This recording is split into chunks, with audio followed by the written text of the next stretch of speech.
ہم ہر وقت بچوں کو یہی سناتے رہتے ہیں، اٹھو بچے بچے ہوتے ہیں، بڑوں میں نہیں بیٹھتے، کہ کبھی نہ کہا کریں.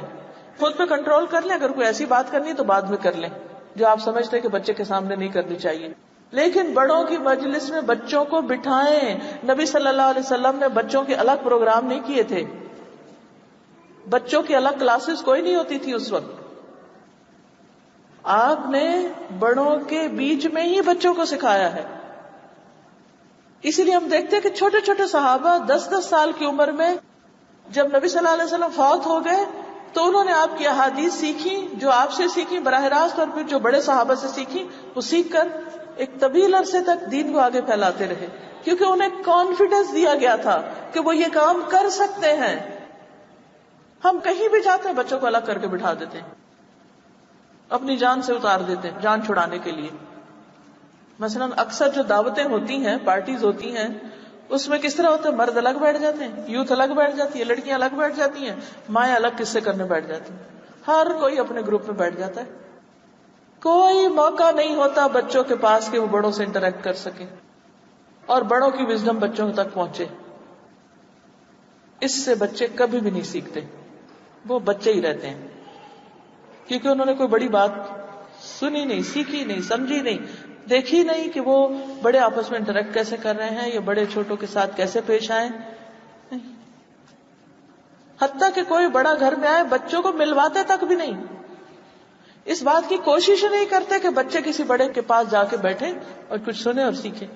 لیکن اس کے برعکس جو مائیں اس چیز کا اہتمام کرتی ہیں، نانی دادی کے پاس بٹھاتی ہیں، بڑے بزرگ گھر میں آتے ہیں ان کے پاس بٹھاتی ہیں، ان کے ساتھ لٹاتی ہیں چھوٹے بچوں کو، ان کی گود میں دیتی ہیں جا کے، کیونکہ ان کے اندر بچوں کے لیے ایک اور ہی طرح کا پیار ہوتا ہے. جو بچوں کے بچے ہوتے ہیں مثلاً، یا بہن بھائیوں کے بچے ہوتے ہیں، یا پھر اسکالرز کے پاس خود لے جاتی ہیں.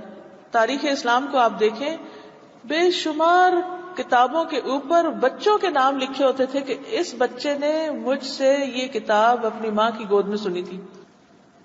وہ ان کو باقاعدہ سرٹیفکیٹ دیا کرتے تھے. اور مائیں دودھ پیتے بچوں کو بھی لے جاتی تھی، مسجد بھی لے جاتی تھی اور اسکالرز کی مجلسوں میں بھی لے جاتی تھی. اور بچے چھوٹے ہوتے سن سن کے ان کے اندر پھر ان چیزوں کی محبت پیدا ہو جاتی اور وہ اپنا ایک امیج بنا لیتے کہ ہم نے بھی بڑے ہو کر ایسا کرنا ہے. مجھے اچھی طرح یاد ہے کہ میرا بیٹا بہت چھوٹا تھا ابھی، تو میں ڈاکٹر ذاکر نائک کی کیسٹ لگا دیتی تھی گاڑی میں. جب وہ حوالے کوٹ کرتے تھے مختلف تو اتنا ایکسائٹیڈ ہو جاتا تھا اور اس کے دل میں ایک محبت پیدا ہو گئی ان کے لیے. اب جب اللہ نے موقع دیا ان سے ملاقات کا تو جو وہ کہتے تھے بھاگ بھاگ کے سنتا تھا. کیوں؟ کیونکہ اس کے دل میں بچپن سے ایک امیج بیٹھ گیا تھا، ان کی ایک بڑائی بیٹھ گئی تھی، ایک محبت پیدا ہو گئی تھی. تو پہلی چیز ہوتی ہے کسی کے لیے دل میں محبت ڈالنا. جب ہمارے بچے اسکالرز کے پاس جائیں گے نہیں، ان کو سنیں گے نہیں، ان کی محبت ہی نہیں دل میں آئے گی، وہ ان کو کاپی کہاں سے کریں گے، وہ ان جیسے بننے کی کوشش کہاں سے کریں گے، ان کی بات کیسے مانیں گے. ہمارے بچے تو الٹے نفرت کرتے ہیں پھر، کیونکہ ہم زیادہ ان کی شخصیت کے کچھ بولتے رہتے ہیں کہ فلاں بہت اچھا ہے، فلاں اچھا ہے، لیکن بچوں کے دل میں محبت نہیں پیدا کرتے. تو یہ بہت ضروری ہے کہ بچوں کو بزرگوں سے ملوائیں، تب وہ بڑوں کی عزت کرنا سیکھیں گے. ان کے پاس بٹھائیں. اور بزرگوں کو بھی یہ کہوں گی کہ جب بچے مجلس میں آئے تو خدا کے لیے اپنی باتیں چھوڑ دیں، پھر ان کے انٹرسٹ کی بات کریں، ان کے لیول پر اتر آئیں. بچے ہماری مجلس میں کیوں نہیں آنا چاہتے معلوم ہے آپ کو؟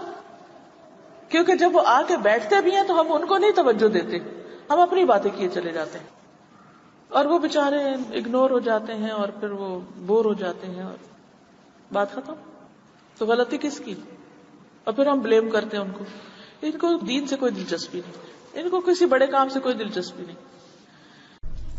پھر اسی طرح جب بچے ذرا بڑے ہوں تو مجلس میں آ کے بیٹھیں تو ان کو بھی اٹینشن دیں، ان کو بھی ان کا حق دیں، خود آگے بڑھ کے سلام کریں.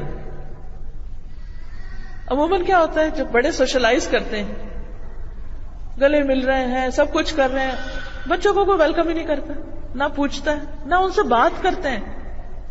یہ انتہائی غلط بات ہے.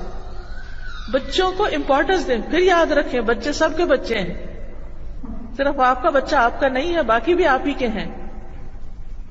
اور کسی کے بچے کو اگر آپ پیار سے دیکھیں گے, آپ ان کو آگے بڑھ کے ملیں گے, تو آپ کے بچے کو بھی لوگ عزت دیں گے. حضرت عمر رضی اللہ تعالی عنہ ابن عباس کو بڑوں کی مجلس میں بٹھاتے تھے اور ان کے سامنے ان سے سوال بھی کرتے تھے, وہ بچوں کو اہمیت دیتے تھے. ابن عباس کہتے ہیں کہ عمر بن خطاب مجھے بوڑھے بدری صحابہ کے ساتھ مجلس میں بٹھاتے تھے, خاص طور پر بلا کے. بعض کو اس میں بڑا اعتراض ہوا, تو انہوں نے حضرت عمر سے کہا کہ آپ مجلس میں ہمارے ساتھ بٹھاتے ہیں اس کو, اس کے جیسے تو ہمارے بھی بچے ہیں. فوراً ہم کہتے ہیں کہ اس بچے کی کیوں اتنی امپورٹنس, ہمارے بھی تو بچے ہیں, پھر وہ بھی آیا کریں. عمر رضی اللہ عنہ نے کہا کہ اس کی وجہ تمہیں معلوم ہے کہ کیوں بٹھاتا ہوں. پھر انہوں نے ایک دن ابن عباس کو بلایا, انہی بڑے صحابہ کے ساتھ بٹھایا. ابن عباس کہتے ہیں کہ میں سمجھ گیا کہ آپ نے مجھے انہیں دکھانے کے لیے, کچھ سمجھانے کے لیے بلایا. پھر آپ نے ان سے پوچھا کہ اچھا اللہ تعالیٰ کی اس آیت کے بارے میں تمہارا کیا خیال ہے, اذا جاء نصر اللہ والفتح, جب اللہ کی مدد اور فتح آ پہنچی, یہ سورت کیوں نازل ہوئی تھی؟